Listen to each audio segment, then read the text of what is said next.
Welcome to Vicious Whispers with Mark Tullius, your source for horror, sci-fi, suspense, and all things violent. Hey, what's going on, guys? Thank you so much for joining me today on Vicious Whispers with Mark Tullius. Today we have episode 49, special episode. I'm sitting at a desk. I never sit at a desk, but what makes it really special is I have a guest on. Today I will be interviewing Armand Rosamilia on Skype and sharing that with you guys. Also, instead of me sharing a short story at the end, Armand is going to read one of his, so definitely stick around for that.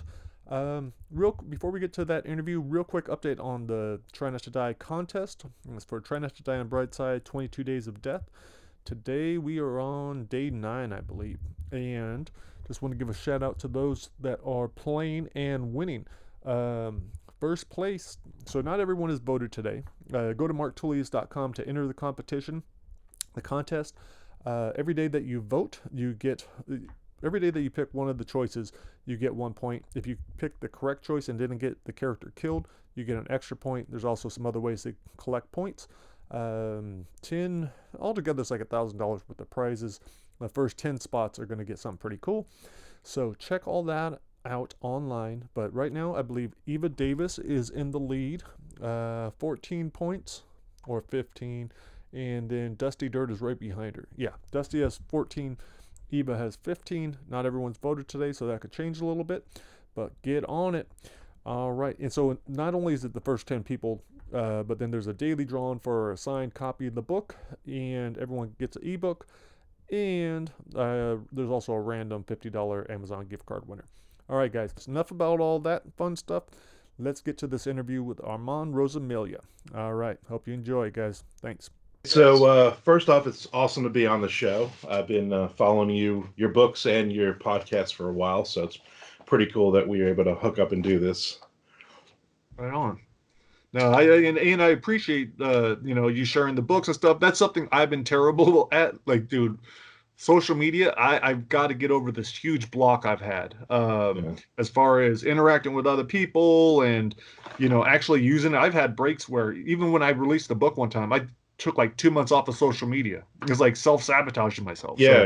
That's like and that's one reason why I wanted to talk with you too, just to get your to see how much you've gotten from that, how much you've connected with other people, why it's important. So yeah, man, that's awesome to have you on. Yeah, so I write horror books. I also write crime thrillers, but I've also done nonfiction. I've also done contemporary fiction. I've written a lot of different things over the years. I've been full-time for about 7 years, being able to live off of my writing, but my first story was published in 1988 as a senior in high school. Oh, that's awesome. And on and off. I've had years where I didn't write at all, or I wrote but didn't publish. And I got real serious about 10 years ago, once we got into Amazon and ebooks and all that. And I always say I made every mistake you can make, but you learn from that. And that's kind of, that's how you do it. I wanted to do Amazon ads, so I did it, and I did it awful. And I wasted so much money. And now I've gotten to the point where I make money on it because of years of doing it. Same with social media. As much as I hate Facebook and I hate being on there, it's still like that necessary evil. Twitter for me is great. I love Twitter. I've built up my Twitter like right from the beginning. I don't buy people or any of the followers, but I'm interacting all the time, constantly commenting and everything. And I've gotten, I think it's 127,000 followers right now. Oh, wow. And I do a lot of, I'm a big believer in karma. Mm-hmm. So like, if I like your book, I'm going to share it. I find that you can sell more books if somebody else helps you. Right. I can post my books all day and I might get 2 or 3 sales, and then somebody else posts that book and says, hey, I like this, or just even hashtag book recommendation, and I might sell a dozen books. So it's really helpful as authors for us to help each other out and to get out there and promote. And that's why I love not only do I love doing my own podcast to talk to authors and different people, but I love being on podcasts. to reach out. You and I have kind of been in the same circles for, a long time, but this is the first time we're actually getting face to face to sit and bullshit and stuff. And that's the cool part about it. It's the Yeah. networking. Yeah, no, I do like that. And that's one of the things I got, man. I've always been a hermit. I've always been an introvert. I've always was used to be really hard for me to talk to people. But that's one thing that being an author has forced me to do, like being at festivals and like you got to talk to people. You got to Yeah. sell yourself. You got to, and then, but it just made me realize, like, yeah, I enjoy talking to people. I enjoy meeting new people, especially if they have something in common, and that just makes it that much cooler. So, yeah, that's why I was looking forward to talking. Now, when you start, well, actually, let's stick on social media for a little bit. How much time do you think you spend a day? Like, are you kind of on it constantly? Is that important, or do you spend do you set aside like an hour so you can respond to stuff, or are you always kind of monitoring it? It's it's I guess it's the problem with being creative is that you're just all over the place. Yeah. So I'll have days, I would love to say I have a schedule, and my wife has tried to give me a schedule because she's a commercial property manager. So she deals all day with numbers. So like that's her thing, and she loves that. So she has schedule of things. And for me, it's like I wake up and I make a cup of coffee, and I might check my Gmail for like 3 hours and catch up, or I might go, you know what, I got to write. And so there's no real set, which is a lot of times is a problem. But in the back of my mind, I'm always saying I have to write today. I have to Mm. write every day. So a lot of times it's kind of like when you went to school as a kid, you were like, I know I got to do my homework. I got all weekend, and I do it Sunday night, and I feel awful all weekend. Instead of just like, hey, Friday afternoon, I should have just done my damn homework. So I kind of still have that mentality of let me get the writing out of the way as much as possible before it blows up. Now, like this morning, my morning was completely blown up with podcast stuff and ads and emails, all this other thing. So I was like, you know what? I'm going to do Mark's podcast and then literally turning off all social media and everything. And I have another computer that isn't hooked up to the internet that I write on, and Oh, I'm just gonna write, like, literally my afternoon will be just writing and nothing else until I get X number of words in for the day. And if it takes me all day, it takes me all day. when you are writing, do you have something specific? Do you have in your head like I'm only working on this until it's finished, or do you jump around? Do you work on multiple projects? I have 9 different projects open right now, Hmm. and I'm a total pantser. And it's if I have a deadline, like if it's a publisher or I have like something self-published that has a deadline, I'll work on those. I kind of put a list. I have a dry erase board. And as long as I can get X number of words in every day on these specific stories, then I'm good. Hmm. But a lot of times I jump ahead. A lot of times I jump to a different project. If it's something I'm like, I'm kind of stuck on this, there's always something else to work on. And I like that it's fresh. I might work on something at 10 o'clock, and then at 11 o'clock, I jump to completely something else. And then at noon, I'll jump back to that first one, or just start something new, whatever. And for me, it's that constant flow of working on a bunch of different things. Now, when I get to a deadline, and I'm a complete the same thing, like I said, going to school, I'm always last minute. I can write 10,000 words the day before a deadline is due because I've messed around all month and not gotten to that. But then I do my best work then. Hmm. You know, Yeah. if you Yeah. if if you have a publisher, so I had a publisher who wanted the third book of my trilogy, but she never gave me a deadline, and I kept yelling at her, "Give me a deadline." Well, she finally gave me one, and I wrote it in like a month, but it took me 2 years to get back to that book because I Hmm. just need that motivation, that kick in the ass of this has to be done now. Yeah. No, I think that would be helpful. No, that's one of the questions I had too. So, do you do some of your stuff small press? Do you do some self-published? Do you have a preference? What is your publishing routine? I learned to be a total hybrid, so I will do certain things. So there's my crime thriller series, Dirty Deeds. The first book was out from Kindle Press. I had gotten a Kindle Scout contract, Okay, that's awesome. which is great, and it sold a ton of books, and it still does. But the problem with staying with them is they wanted a book a year. And I'm like, this is so, it ends up, the first one ends on a cliffhanger. I don't want to wait a year, you know. Right. And I have so many ideas for this series. It's real simple to write for me. I love the characters. So I wanted to do two a year. So I walked away from them. I mean, they kept the first one, but so I'm up to number 8 will come out next month. Oh, nice. And so I'm trying to put out two a year, and I love the series. So I do that myself. I also do a Lovecraftian cosmic horror one called Keyport Cthulhu, and the third one will come out this year, and I do that myself. I've done a nonfiction book about the minor league baseball team down here in Jacksonville, Florida. I put out that myself, but then all the other series and all the other books have been out by a bunch of different small presses, and I tried to not put all my eggs in one basket and just work with one, because I've seen, over doing this for 30 years, so many guys get killed because all their books are by this one publisher, which it's doing great and it's selling books and they're on tours, and then the publisher collapses and it's like starting all over again. So I've been really well aware of who the good publishers are out there in the small press. Mhm. And then I'm also I'm writing a noir crime thriller book that I'm gonna, for the first time, I'm gonna look for an agent for, because I want to, it's such a huge market and I want to not get lost by throwing a book out there. Now, between the self-publishing and the small press, do you find yourself making more money on the stuff on the self-published stuff?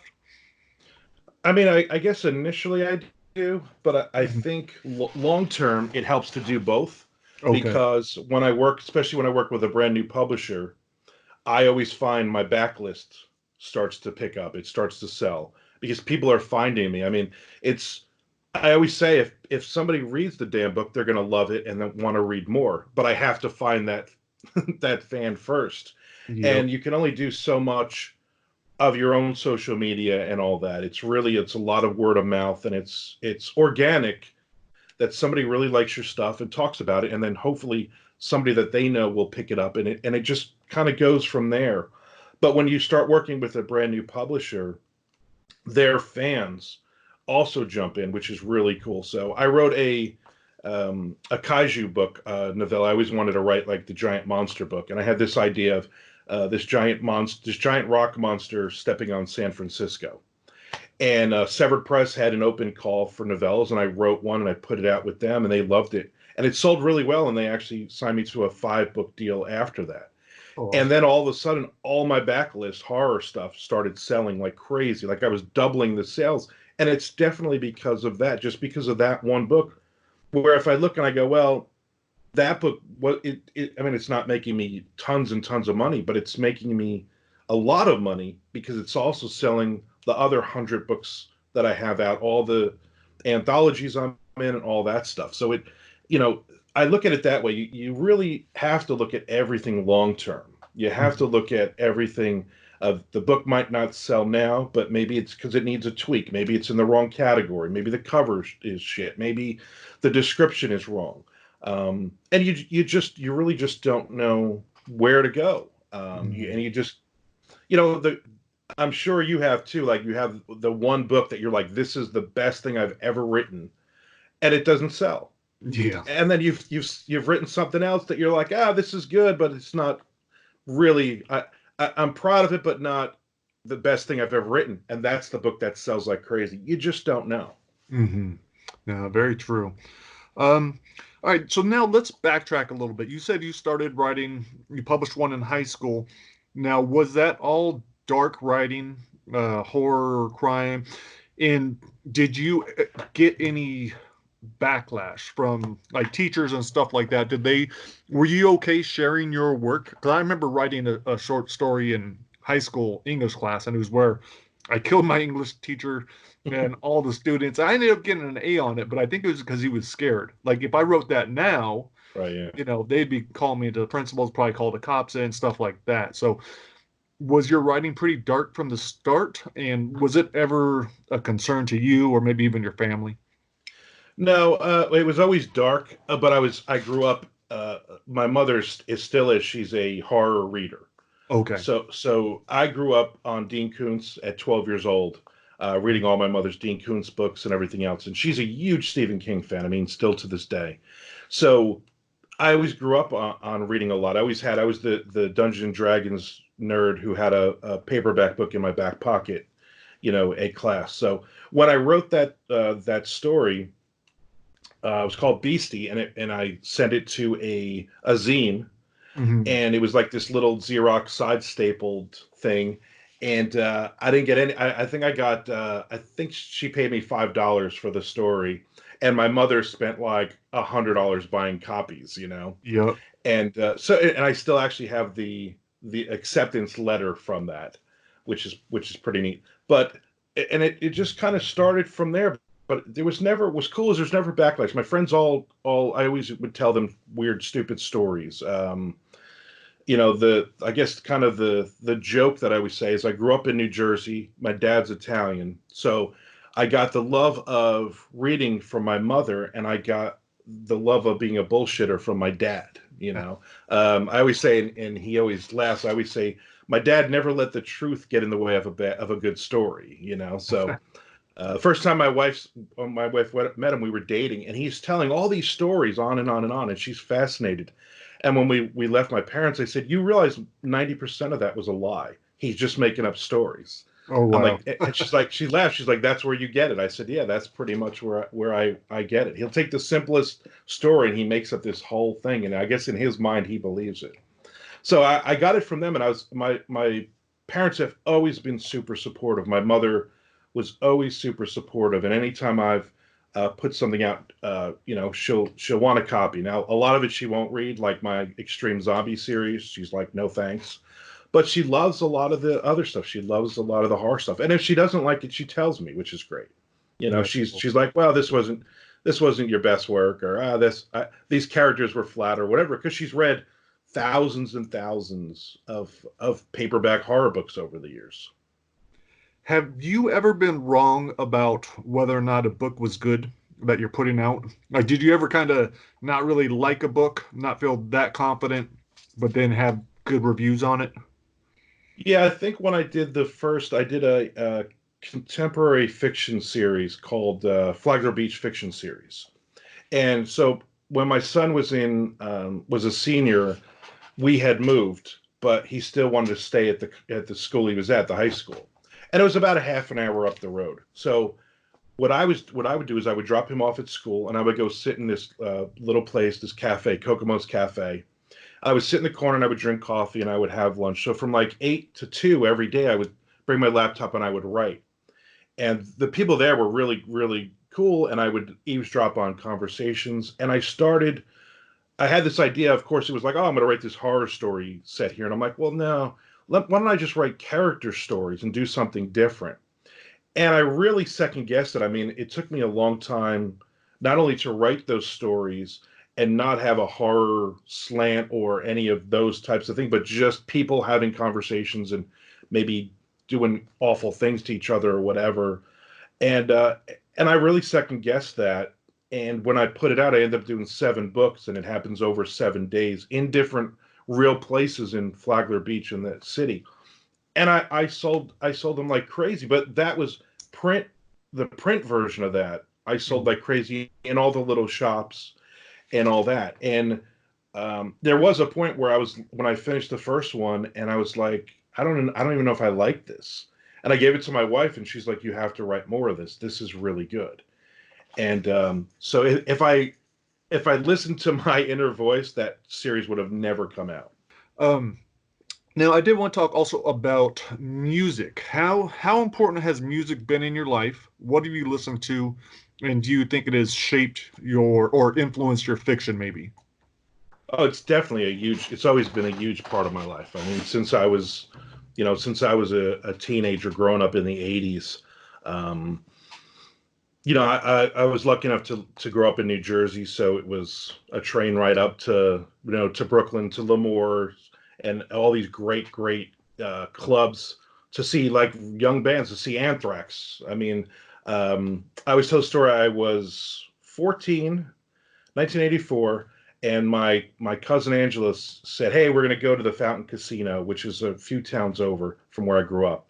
There's a really cool band that I wanted to check out." So we went, and that ended up being Anthrax opening, Metallica, one of their first Wow. East Coast shows, and Twisted Sister headlined that one. Oh, And that's super. I had never heard any of those bands, and I was just blown. Like that was, I was already into it. A buddy of mine, Eric, had gotten the Number of the Beast album, and he's like, "You got to listen to this." And I'm like, at that point, I'd listened to. I was a huge fan of Billy Squier, Joan Jett, Robert Plant.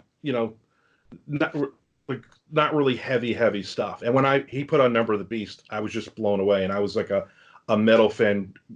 Priest, Maiden. I mean, all of that from there. And it's something that I've always grown up with. It's something I listen to music every day. My Spotify is on constantly while I'm writing. I have to have music, and it has to be songs that I already know. Because if Mhm. it's a brand new song, if Spotify throws in a brand new song and I don't know it, it like stops me, and I'm like, what is this? And I'm very old school. I always say anything after like 1990, I probably am not interested in. But Oh, it's all that 80s stuff that I absolutely love, and I can listen to it a million times. that's cool. Yeah, no, I think that's definitely same with me. It's been a huge influence. Although sometimes I've found that I can't listen to certain things, not only new songs, but I kind of feel like it almost has to match what I'm writing. Like if it's too intense, like I've had that where I was listening to a song and it definitely changed the Yeah. feel of the story, and I was like, no, that's not right. And so I think I'm just a little bit more aware of what I have coming in. And sometimes I'll even just do like boring ass binaural beats or something like that. But when I'm on my own, like I'm definitely Yeah. it's all I metal. have to have just that noise behind me. Like I guess it's from writing in that cafe Mm, for a couple of years. If when it's quiet in the house, it drives me crazy. I have to have the. I used to put like, I would put like MLB Network on in the living room and have it just low enough that I can't understand what they're saying, but I can hear the noise. And okay. now with the Spotify, and I'll do that too. I'll depending on what I'm writing, I might put on certain bands. So I might put on like an obscure Jersey alternative band that I grew up with, and Mm, we'll listen to that. Or I might go, you know what, this is going to be a really dark thing. Let's just put black metal on. Let's just put, or all right, I'm writing a kill scene. Let's put Cannibal Corpse on. I mean, yeah. it's all over the place, and it's just constant. So I guess I kind of do that where I wonder what I'm gonna write and what kind of mood it Mm. sets. But most of the time, it's just I might write that scene and then I'm just going, and then I don't even hear the next 5 or 6 songs because I'm just so focused on that. Um. Now, with talk a little bit about your podcast. When you started doing that, I saw on one of them you have like what over 300 episodes. Yeah. Uh, that's pretty crazy. So, what's your publishing schedule with that? How often do you put out a podcast? Why'd you get into it, and what have you gotten from it? Well, I started because I was doing a local radio station had just started up, and they'd asked me. They were on AM originally, and they said, "Well, listen, we want you and another author together to do like a writing hour every Friday night." And I said, "Fine, but if I'm coming all the way down there, if I'm driving all the way down there, you got to give me a metal show on a Friday night, like a 2 hour metal show." So I was doing that. Oh, awesome. Um, I was doing a really cool show, and I was doing a lot of covers and all kinds of crazy things. And they wanted me to just do like 80s, like Bon Jovi and Poison and that kind of stuff, which I like all that. But I was like, no, you know what I'm going to do? It's 11 o'clock. I'm doing like Overkill. I'm like doing Overkill 1 to 5. I'm going to play them in order. I mean, like stuff like that, which they weren't really happy about. Yeah. But the driving and all that stuff got to be too much. And at that point, I was listening to a lot of podcasts on that hour and a half ride home, like at midnight on Friday. And I was just like, you know what? I think I can do this. I think I can maybe do my own thing. So I really just jumped into it, and it's been going. It's Armcast podcast. It's been going for 6 years now. Wow. 325 episodes or so. Every Friday it comes out. I've never missed a week.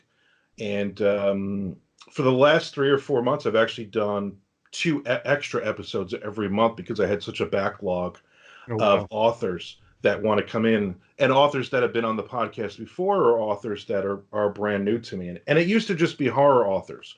And then I Okay. started mixing in fantasy authors and nonfiction authors and musicians and pro wrestlers and anybody entertaining, which is great because back in the 90s, I managed death metal bands in New Jersey, Oh wow. bands you've never heard of. But we did a lot of touring all across the country with, bands like Creator and Cannibal Corpse and bands like that. So I have still have a lot of really, really solid friendships with a lot of those bands. So I was like, you know what, I'd like to get some of those people on. I'd love to be able to do that. And so that's kind of where it started, was just, and I did it for selfish. I wanted to talk to publishers and authors and pick their brains and Mm, network with them, that I couldn't do it when you're at a convention or a book signing, because a lot of these people are all over the country or the world. So right. and it's helped. I mean, I've sold a ton of books just by talking to publishers. I've sold a lot of books just by talking to other authors that are telling me how great it is to work with a certain publisher. Mm, So it's definitely building up the brand of me and getting out there. And then I do a second podcast called the Mondo Method podcast with author Chuck Buda, and he's 2 days younger than me, but he's only been doing this for 3 or 4 years. And arrogantly, when we started, I was like, I'm going to teach you. You're the young pup. I'm going to teach you the business. And it's actually worked the opposite, because he's teaching me all the stuff that as an old guy, I refuse to do. He's taught me a lot of the social media stuff and all that. So that's going on about 180 episodes or so. We've been doing that for over 3 years. And again, it's just another way for me to get out there and talk about the business and talk about all the things I've done wrong. I listened to a ton of writing and publishing podcasts where the two hosts, the one guy's like, "Oh, I only made $1 million last year. What's wrong?" And the other guy's like, "Yeah, well, I only made 2 million." And they never talk about any of the negatives. They never do anything wrong. And I was like, if that doesn't do anything for me, I want to hear the right. podcast that tells me all the screw ups so I don't make those mistakes. So Yeah. that was kind of the reason we did those. And then those are out every Wednesday, and we've never missed a week for that one either. And then um, in 2016, the network that they were on, I ended up buying the network, the podcast network, from the previous owner. So it's Project Entertainment Network, and we have 15 different podcasts Oh that are nice. part of the group. So I run that too. So that's also like a full time job of being an author and then running, herding cats, I call it. Oh, that's awesome, man. That's some serious hustling. But yeah, I think that's what it takes with just so many different authors out there and so many books being put out there. It's like you got to do something to stand out. And that's something I need to listen to because of yeah, all I've done are mistakes as far as like Amazon advertising and Google Right. advertising and just trying all these different things. And lots of times like, oh, this seems like a really cool program. I'm gonna buy it. I'm gonna learn how to do it, and then I won't do it. Like I won't Yeah. actually put it into play. I'm like, ah, man, yeah. So it could be super frustrating. Um, but yeah, I finally feel like I was like, okay, now I'm getting to the point where I can do all this stuff, but I do need to learn from people that have already done it. Right. Uh, what there was one other question I had for you. Oh, collaborating. Now you do a good amount of collaboration, right? Yeah. Is that something you enjoy? Have you had how much time do you spend collaborating compared to doing your own writing? It really depends. So right now, actually, I'm just finishing up the fourth collaboration I've done with Jay Wilburn, and I'm writing two other books with two other authors for Okay.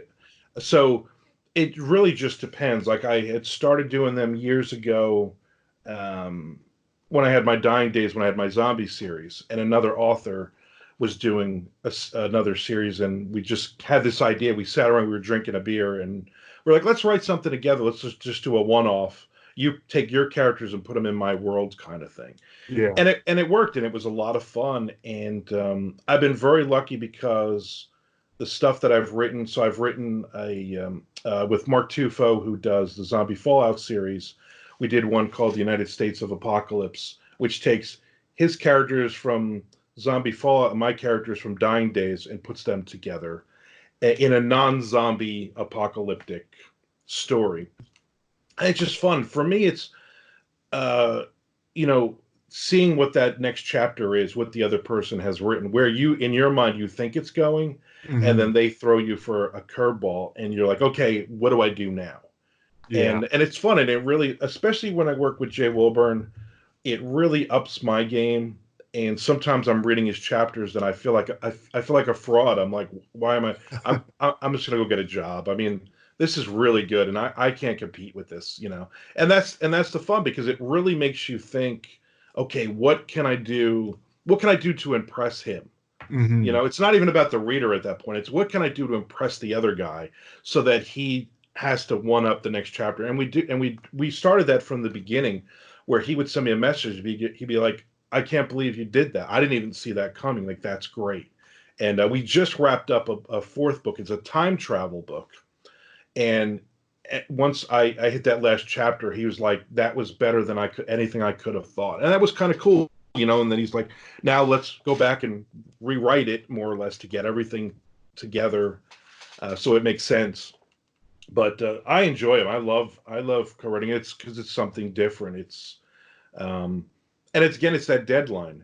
When if I'm writing with you and you send me that chapter, boom, the clock starts for me, and I'm like, I feel bad if it takes me a month, or even if it takes me a week to get back to you. I'm like, I got to write my chapter and send it to you. And if I don't have another deadline, then that's perfect. Then that becomes my deadline. Nice. Yeah, no, I think that collaborating is something I really enjoy. That's what I'm doing in my Try Not to Die series. You have an open invite if you ever want to do it. I think it's a lot of fun. And again, it'd be something where we would just take your world, your characters, and we would put it in the Try Not to Die format, which is simply every couple of pages. At the end of each small chapter, you have to make a decision. And if you choose wrong, you die. Oh, okay. And it's young adult, but it's pretty kind of racy, a little bit explicit language, YA. But that's where a lot of my focus is now. My problem is I've been doing it with friends that aren't writers. And so it's cool and they're helping me, but it's a lot of work for me. So I'm doing the majority of the work. Right, yeah. It's like being able to do that with another writer would be a lot of fun. And Yeah, especially if they already have a world developed. Yeah, and that's the fun of it, because you're looking at, you know, I always look and I go, well, it's a 50,000 word book. I'm going to write 25. They're going to write 25, and it makes it a lot easier, you know, to do that, because you're not doing the bulk of the writing. And it sounds like that's what you're doing. You're basically writing everything. Yeah. They're influencing it and giving me ideas I wouldn't be able to have on my own, but I'm doing the majority of the work. Yeah. So that's a little bit tough. But like one really cool one we have coming out is well, it's a ways off. It's Try Not to Die in Iraq. And my buddy is an Iraq war vet with severe PTSD, and like I could never write that story. Yeah. But the other super cool thing with that one is, man, the writing process has gotten rid of his night terrors. He used to have night terrors for like 7 years, and he started doing this and started telling me all the things he saw, and no more night terrors. Oh, that's really cool. Yeah. So the catharsis part of it is pretty amazing. So something I think that's one reason why I write too, man. I was like, I got to get this shit out of me. I got to figure stuff out. Yeah. Awesome. Did you have a short story that you'd like to share? Yeah, I can do it. Actually, the one that I talked about, my very first short story. Oh, awesome. I could read that one if you want. Yeah, that'd be perfect. All right, so it's off of my Skulls and Bones collection. Can you see that? That's it was my very first collection, and I wanted to put a lot of newer stories in it. And when I started going, I was like, you know what? I have to put, like, And I didn't rewrite it or anything, which is very hard because Yeah. you're talking this story is very old. So let me read this one. It's called Beastie. Reginald Baxter wiped the graveyard muck onto his overalls, listening for the sound again. Crouched down in the 6-foot hole, he began to contract. Maybe tonight would be the night he got caught. Lifting his shovel over his head, he scampered up the side of the grave, using the makeshift ladder for support. He sniffed the air, smelling only his alcohol-tinged sweat. The graveyard didn't bother him. He worked and lived there. There was no one there, just his nerves rattling him into hearing noises. Sitting on the edge of the grave with his feet swinging, he took a pull from his whiskey bottle. It was a full moon tonight, and the graveyard was alive with shadows, leaves rustling in the wind. Tonight would be the quick work, and tomorrow a trip downtown to the pawn shop would be in order. Tossing the empty bottle with the other 3, he rolled up his sleeves to crack open the casket. Time to get paid, he mused.